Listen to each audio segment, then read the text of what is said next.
right, now to DFW for DFW Horizons.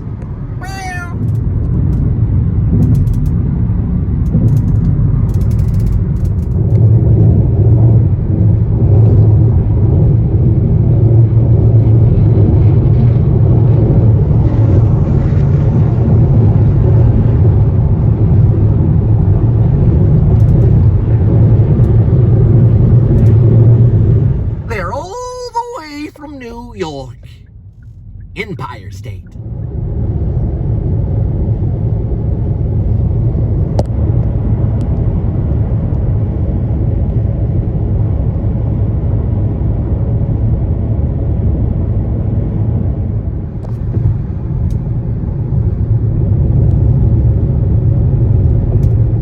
When it boils down to it, it's all about the pets. It's all about Kitty or Fluffy. That's what it boils down to in a lot of cases. And God. God and the pets. And, of course, the children and the family. We know you're there, Fluffy. We know you're there.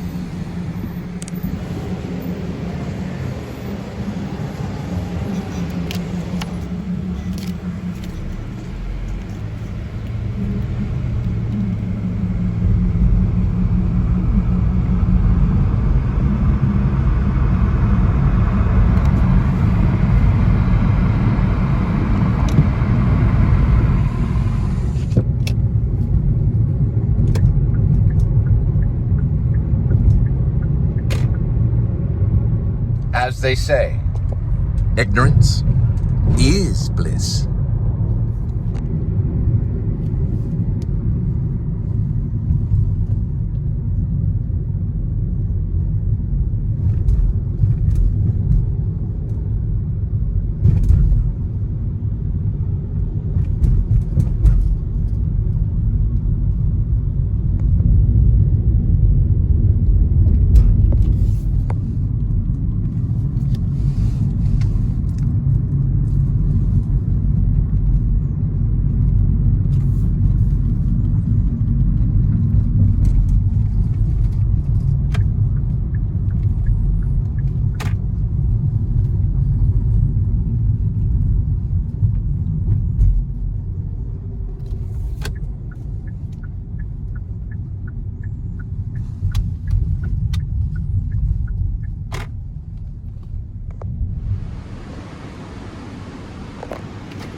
So right around this way and right over there.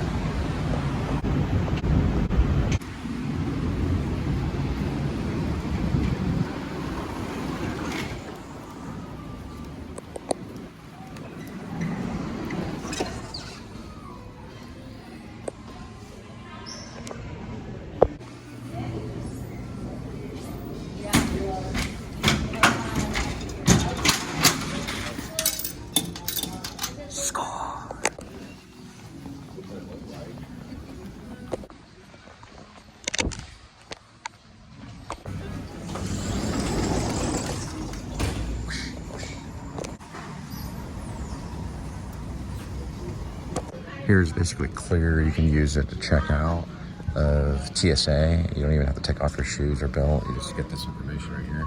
Clock in, put your passport here, boom, good to go. Just walk right through TSA.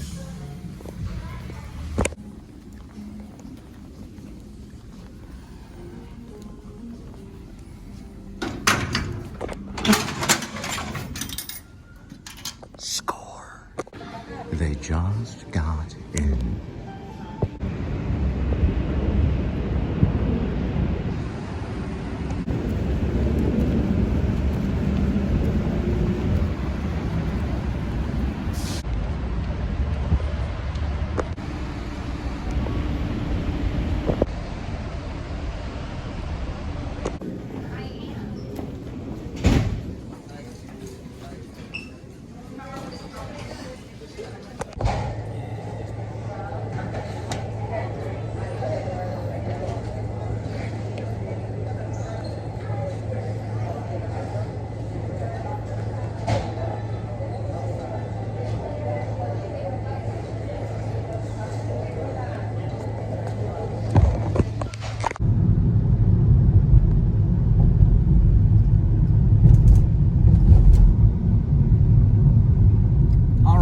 the side view of where Mike Judge's office space, the first shot, the very beginning shot, was filmed. You can't really see the building yet, but you will be in a few moments. So Mike Judge may have filmed from the tollway, but there's a bridge that they go under, and it may make sense to use a tollway because this could have been the bridge up here. So this is kind of like the side angle. There's that building right here. You can see it. That's the building that's in Mike Judge's office space with Jennifer Aniston and Rob Livingston. I think it's pronounced Jennifer Aniston, but it's Mike Judge film, and that's the building that was filmed in Dallas. There's only one shot. There was one opening shot, and then they switched over to Florida and Austin.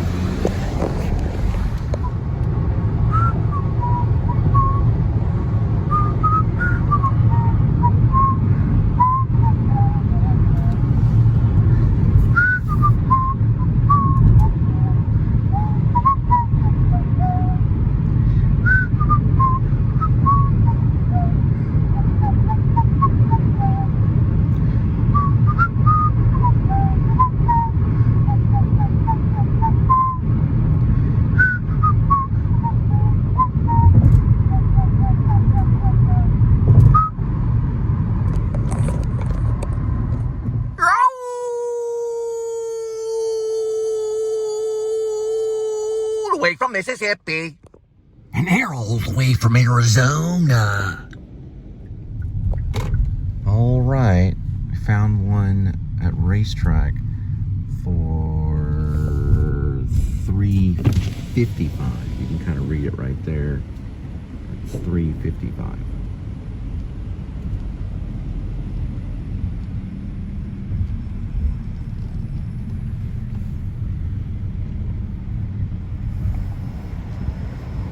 $3.50.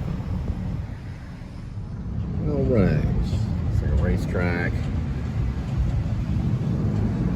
What I was always taught in life is that we make do. So we make do with what we have, and that's something that I was always taught. And you know, not everything goes your way and things like that. This is what I'm making do with. It's basically what is coleslaw. You get it here at Racetrack. Now you can put it on hot dogs, which is kind of cool. But what's really cool is if you get like an item or whatever, it's actually considered a condiment. Now, during coronavirus or COVID, or they call it COVID-19, I lived on, at times, let's just say I got more condiments than usual. And then I would buy beans and spaghetti, and I'd put condiments in them for spice. This is actually considered a condiment. So for dinner, we're having a condiment, but we are having a protein, which is a hot dog. So we're having a hot dog and coleslaw. Pretty good. And that's making do. I recommend a movie by Stanley Kubrick called Clockwork Orange. There's a scene in it Michael McDowell has, genius actors, about as good as Marlon Brando. Gary Oldman's a big fan of Michael McDowell. And in that movie, at the very end, he finally gets rehabilitated. And he was a horrible criminal, but he got rehabilitated. And at the end, he gets to eat. And this is how he chose to eat. Well, I don't know if Stanley Kubrick directed it or if Michael McDowell did. This is what he did.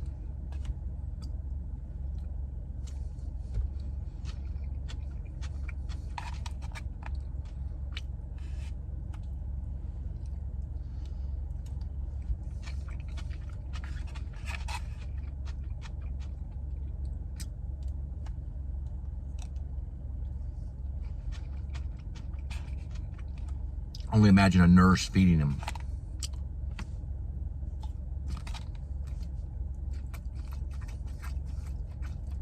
He didn't do that part, I did that part. I progressed it.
that dude was really friendly. He was just basically what I call, I'm gonna have to name it something, terminal to terminal. And those can be actually really, really good. But he was really cool. But he was in kind of a hurry because what he really realized when he was going out of town is that he could actually park at the airport and save money, because it was roughly like $20 or $40 for the night at the airport. And if he would have jumped that and took an Uber from there and back, it would have been a little bit more expensive. So he actually saved money, but unfortunately he wasn't, the plane did not taxi at the same terminal that his car was. That's very common. So they do sometimes have to wait quite a bit of time on a shuttle or something like that. But he was a really cool dude, and that's what he was doing. So he was basically coming back from his trip, and he had parked overnight.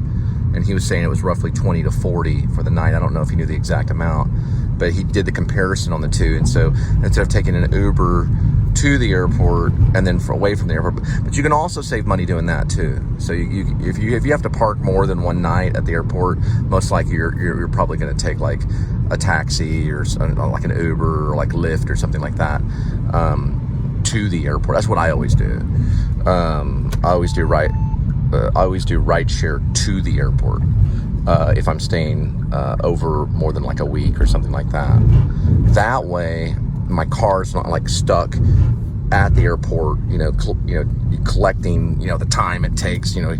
I don't really know the price overnight at the airport. I don't know if it's 20 or 40. I've heard different rates. So it may depend on if it's a holiday but for him, since it was only one night that he was gone, it was better for him just to park here. But unfortunately, it wasn't that exact terminal when they dropped you off. One thing that he could have done, though, that he's not aware of, is he could have, since he went through TSA, he could have taken Skylink to that proper terminal. The only problem is that his luggage, so he had to leave where TSA was to get the luggage. So that got him on the other side. Remember when A.D.W.C was here? He was on the other side of TSA, that Sunday, August 13th. We're dealing with the other side that Adam doesn't get. He only gets the exciting side where the planes are landing and things like that. I get the side where all the taxi kind of stuff is and all that wonderful stuff. I get that side of it, which is the middle of the airport. He only gets the side. Now, if Adam does come to DFW and he wants to do this fun stuff, he would have to go through TSA on the other side of the terminal and walk around, and I probably might see him and I would be able to vlog him. Maybe, depending on if I get the inside news on what terminal he would be at. I'd have to get that first. Then I would be able to get him on the vlog, on our show. But if he's going to be on that side of TSA, it'd be harder for me. Now, I still could get him, though, because I'm on work for American for 20 years, and I can fly for free. Thus, I can get a ticket and just go right through TSA if I wanted to, which I could do that in the next couple of days when he does a layover at DFW if I wanted to. But I may not, because I may not have the time.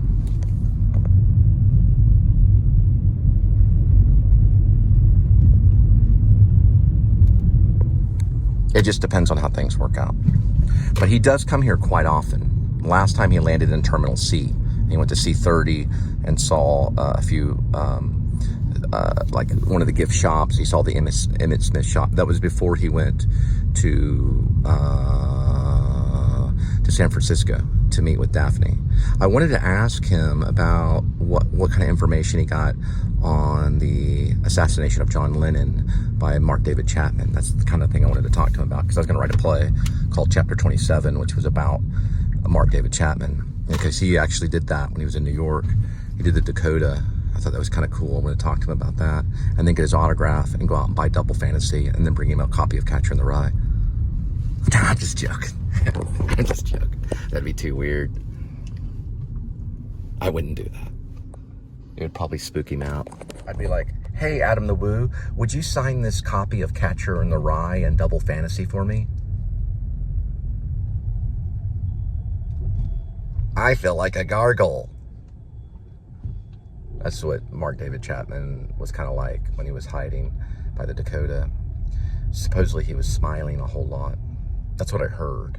I don't know if it was true. Jared Leto would know, because Jared Leto played him and he ate soy sauce and ice cream to gain the weight. Thought it was a good performance. I do think that was a good performance. Although, I thought the script needed a little bit of work. But I thought it was a pretty good performance. I thought they needed to get more into Mark David Chapman's childhood. But I thought ultimately it worked. So I thought it was pretty good.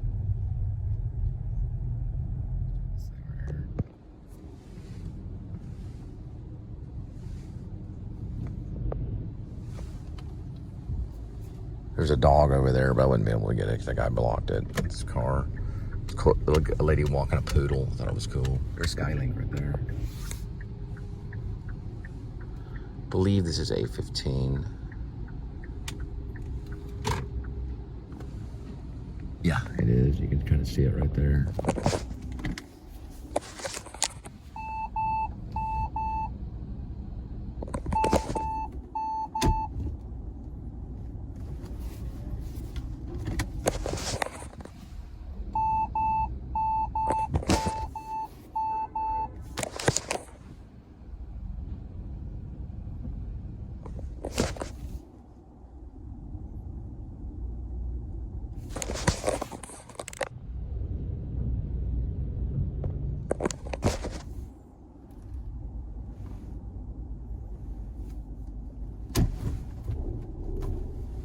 There we go.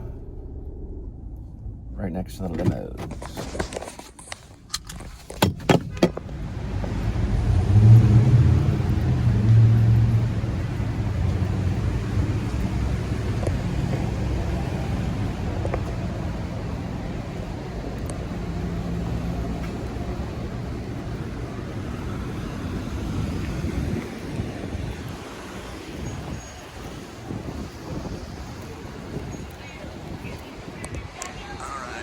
This way, it's right, literally right there.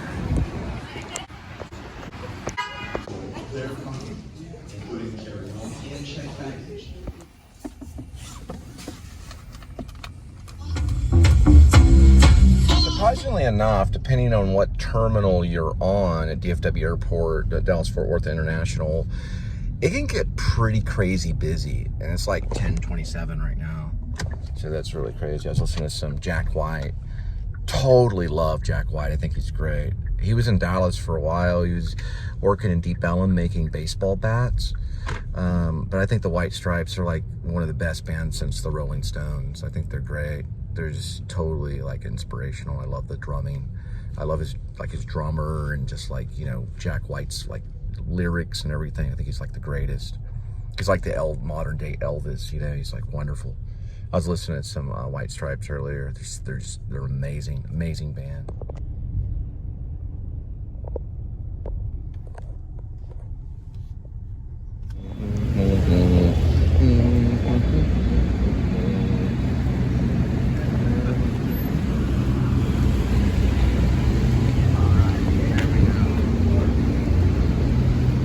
So C4 goes down that way, they're over there. There's world-class art in our cultural district. So believe it or not, that dude was trained at the Royal Academy of Dramatic Arts. He's been all over Russia. He's actually a voiceover actor. I did not know that, but he also wants to be a pilot. So he was a cool dude. He's like, dude, send me your plays, because I write plays. And I was like, yeah, here's my email. So I'm probably going to send him Russian Butterfly, which is the one I wrote in Irving about this Russian lady that's a scam artist. He thinks it's a cool idea. And then he wanted me to send my most recent one, which is UHM, which is written, it's all written, it's not digital, like it's not typed. So I'd have to send that to him, just like take photos of it and I could send it to him. That's just in my handwriting, you know. So it's like, is your handwriting legible? It's like, it kinda is. But he seems like a cool dude, so I may connect with him. I gave him my card, so if he sends me stuff, you know, blah, blah, blah. And he's a good tipper, too. And that's where my werewolf movie, Grace, was born. Right there was my writing room, right in the middle, right by that balcony. Coyotes used to come there and take domestic dogs and rip them apart in that field right there, or rabbits or something. And that's where I started turning a fighting film into a werewolf film.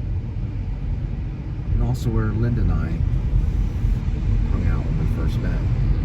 That apartment right there, right next to First Baptist Church of the Field. Oh.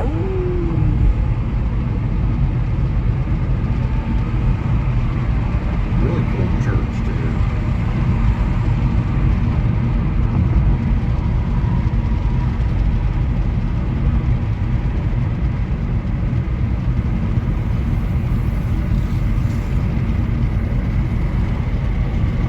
Okay, not a problem.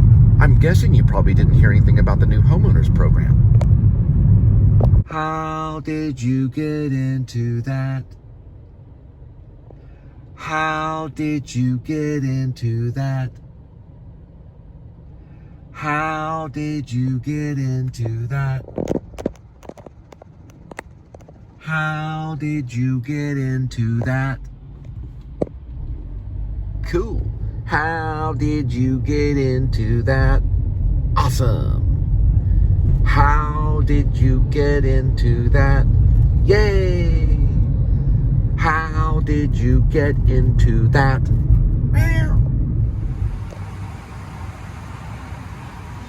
For goodness sake, they have a 99-cent section. So these are all like 2 of them for $3 and stuff. And then they just have like, you know, you have like $3.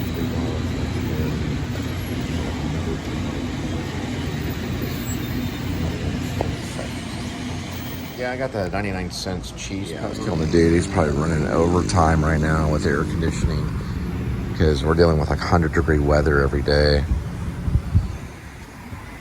So I did end up getting the 99 cents cheese pepper stick or whatever this is.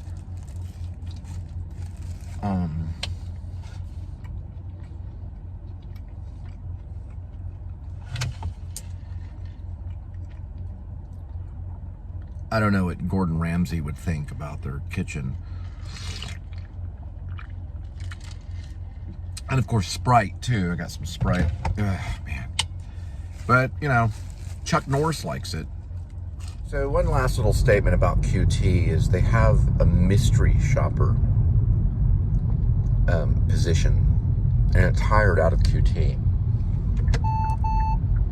They do pretty good. It's usually part-time.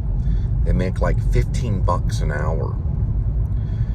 Now, I talked to one of the corporate ladies that hires out. I almost took the job. I actually had to take another job. I took a security home technology position of floating around and talking to people about technology in the home, and also just solar. We'll get into this stuff a little bit later.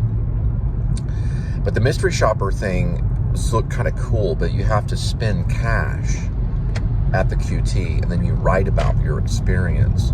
You also have to keep an eye out on the clerk to make sure they count the cash back to you. It's a writing gig is what it is, and they're paid handsomely. It's usually like part-time, but they have to work in the evening, late evenings as well, as part of the gig. I was really attracted to that position, I like going in there. The only thing I didn't like about it was that you have to use your own cash, then they reimburse you, but you only have to spend like $4, and then they pay you for the, I think it's like, you know, you make like $100 a day doing it or something crazy. I really don't know how much they make, probably like $15 an hour or something. But it's called Mystery Shopper for QT. I talked to one of the corporate ladies that was out in Euless. Unfortunately, I had to take the other position because they're dealing with making like 5 to 8. Well, I don't want to tell you how much they make, but it's like 6 figures. It's a handsome amount. I'm talking about the security thing that I'm dealing with. I'm not going to mention any names, but it's quite a bit of money. These guys are banking. Anyway, all right. Well, we're going to go back and check out Kitty, see how Kitty's doing.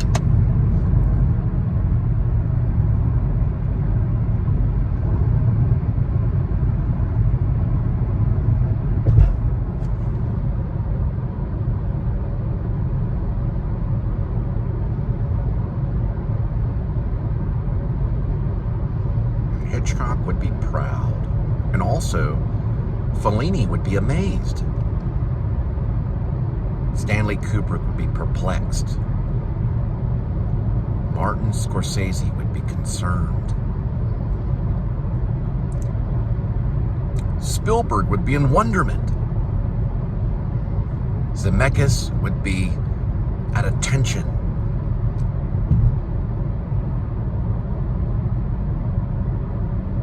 James Lipton would be adored. Will Ferrell would fall over.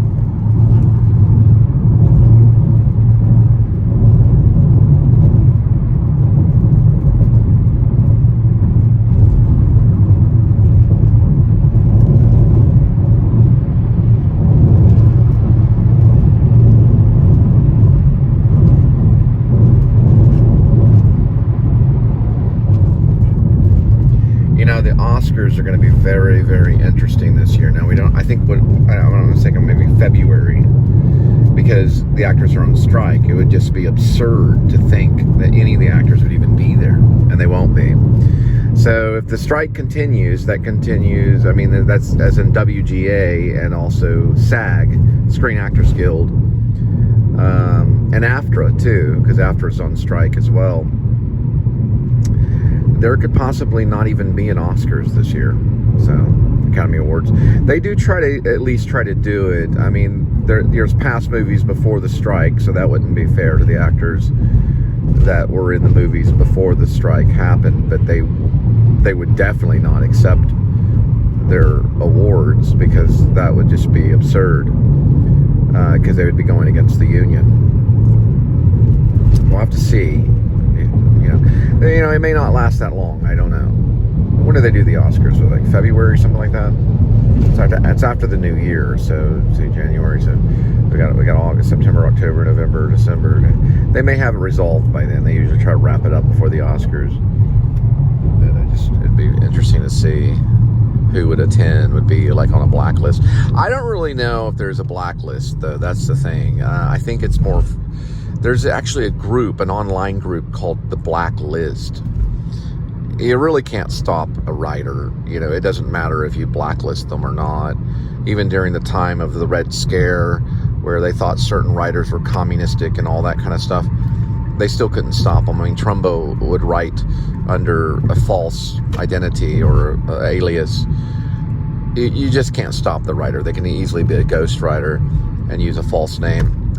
The actor, you probably could because of the face. If everyone's striking and actors are still working, that's just weird, But of course, here in Texas, we're all independent, so it doesn't really matter anyway.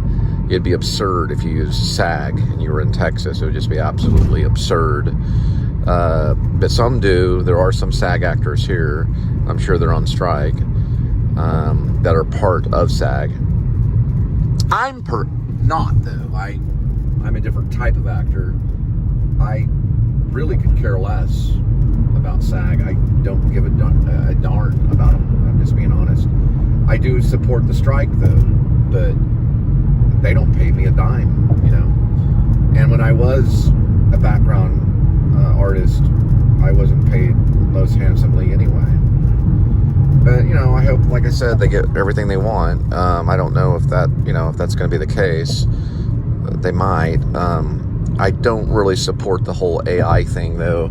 I do think some of that's wrong. And I really don't support the fact that they're using AI on background actors so they don't have to pay the background actors. I'm definitely against that.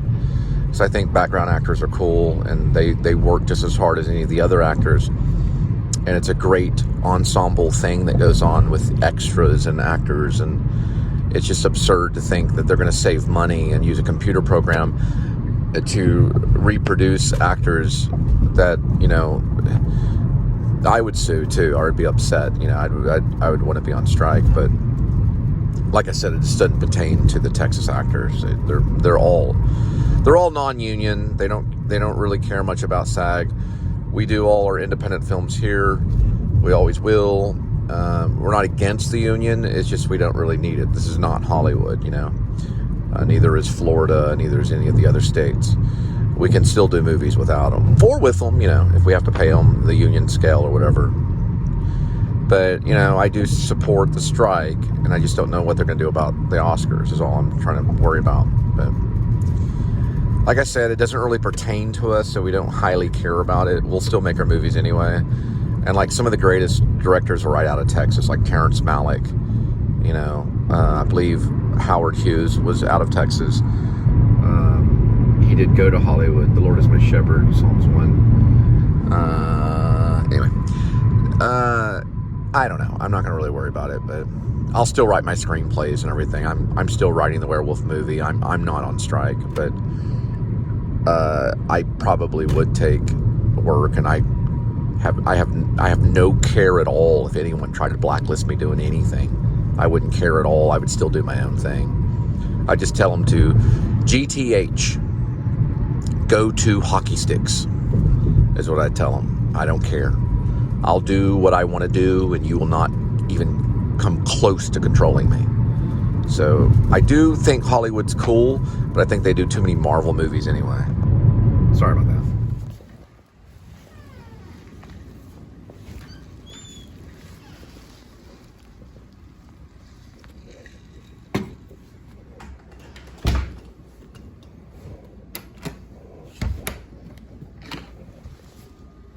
Yeah, don't get up or anything, kitty.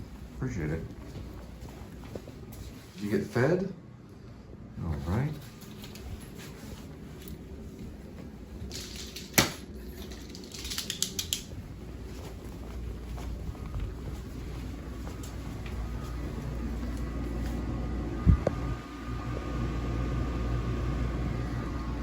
Man, looks like Linda fell asleep. My goodness. Kitty. Sharpening those claws. Let's see what we got. We'll turn into a cat commercial. Oh my goodness. Yes, that's quite the cat commercial. We're going to clean your cat box. And today, well, we're not going to have any of that. Let's see. Oh, your favorite, kitty. Your absolute, this is my cat's favorite right here. It is salmon, seared salmon entree. And watch it, look at his eyes. Boy, he is just, you like this? Do you want some? Hey, look over this way. Hey, kitty. Yeah, it's shining as I turn the light off for a minute. Here we go, kitty. Here, there we go. Look at those eyes. Kitty, look at this, Do you like it? All right. Do you want to try to, he never jumps. Here, try jump. There he goes. There he goes, magic kitty. All right, we'll do the whole thing, kitty. You have a whole entree right here. There we go. Isn't that special? That special kitty.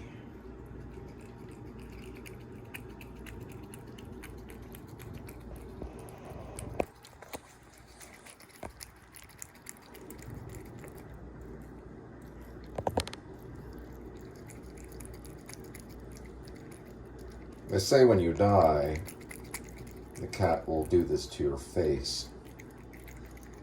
That's what I've heard. I could be wrong.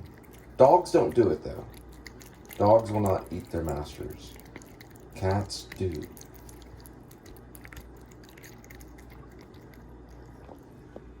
If they need to.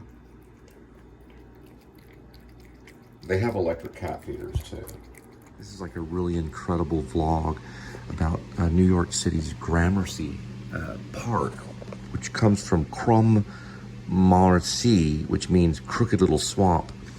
But I lived there for like a year.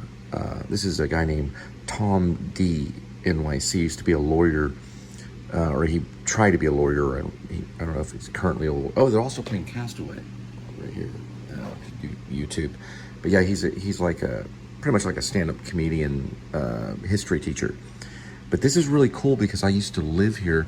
And when I lived there in 2001, 2002, Winona Ryder was hiding from the law and from the media, more from paparazzi. She was living there somewhere in Gramercy, and I heard about it. She was supposed to be somewhere in there, and Carrot Top would hang out there sometimes, but mostly Winona was there at the time. And I lived between, it was East 38, 21st Street, which is right between Broadway and Park. And I worked at a place called Irving on Irving, which is what he's talking about right here. This is Irving Place.